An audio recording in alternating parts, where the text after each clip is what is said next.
Hi again, DelusionDispeller. I'm going to talk to you a little bit about some of the steps you need to go through to start healing from the narcissistic abuse or upbringing that you've gone through. First of all, you're going to go through some grief of the admission that you did not have the mother that you needed. That lack, that loss, that realization that your mom was not the nurturing person that you needed, was not the supporter that you needed, was more needy of you than nurturing of you, and put you in a place where you needed to nurture and take care of her rather than the other way around as it should have been. So you're going to have to grieve that lack of your mother, and that's okay. A lot of times I'll use the empty chair technique with myself and with others to help people work through those angry feelings and those hurts. Learn that you are not your mother. You're going to have to learn that that was her, that's not you. And even though you were birthed from that person, that does not make you a narcissist. It does not make you an abuser. It does not make you your mother. You are a separate individual. And that individuation has to happen, or that child will grow up into a very unhealthy adult. Learn how not to repeat the cycle.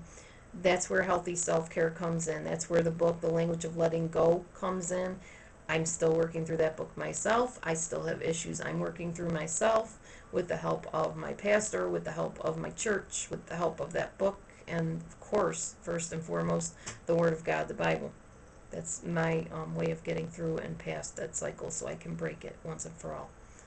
Also, you need to accept, and this is something I really did have to work through, you need to accept that there is no magic type of formula that could have been the key to your parents' heart or to that narcissist's heart. There was nothing more you could have done than what you did to please them, to make them approve you, to make them accept you. There was no magic thing. I can't say that enough.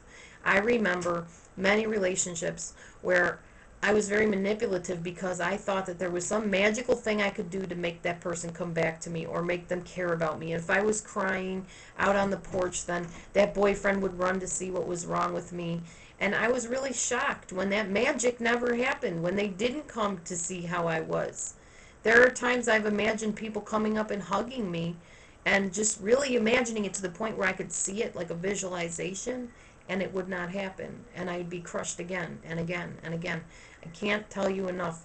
Be realistic, be objective about what's going on in your life. Don't try to think that there's some kind of fantastical, magical thing that you could have done differently or you could do differently to make that person change and love you and accept you or hug you or whatever it is.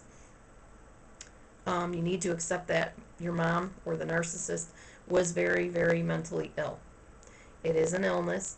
It is something that formed when they were very young. As far as most proof goes nowadays, that's what they believe happened, was they were not nurtured as children, they were abused as children, they were neglected, or they were the golden child. And either way, of any of those situations, that usually yields somebody that's very self-centered or somebody that's very insecure and uses control and manipulation to get through life, because that's their perception of the world and that's all they know to do. Learn that you are a human being, not a human doing. You are not what you do. You are who you are. You are who God created you to be, period. You are not an architect.